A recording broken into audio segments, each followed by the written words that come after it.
So this one from PFF, 2024 receiving core rankings. 49ers 1, Dolphins 2, Eagles 3, Chiefs 16, Raiders 17, Browns 18. Spot could be too low for the Browns. Lashmore, Cedric Tillman have yet to make their mark in Cleveland. And Jerry Jeudy, who was acquired via trade this offseason, hasn't lived up to the Alabama hype. Browns receiving core has a higher ceiling than some of the teams near them, but it will be a big prove-it year.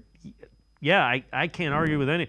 Other than Amari Cooper, who we'll talk about that contract situation in a minute, there's a lot of question marks with their pass catchers. Yeah, Amari Cooper, I think, is an underrated receiver and a really high level number one guy for them. Outside of that, it's a lot of players that I think are long on potential, that have a lot of talent, but are yet to show it at a consistent level. There's definitely a world where you can paint the most optimistic picture and the most beneficial outcome for all these guys and say, look, Amari Cooper is your number one.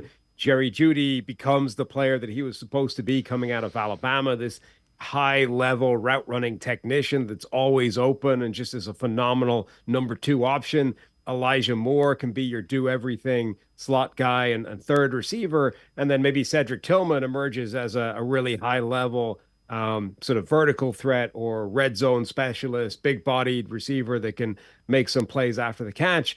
That's a four deep group that when you can, add David Njoku at tight end as well, can rival pretty much anybody in the NFL. But anytime in the offseason, you're saying, well, if three separate guys hit the top end of their range of outcomes, we could be special. It's just, it very rarely breaks that way. And the chances are maybe one of those guys hits that high end of the range of outcomes and the other two land somewhere in the middle. And then it becomes a solid group, but not spectacular.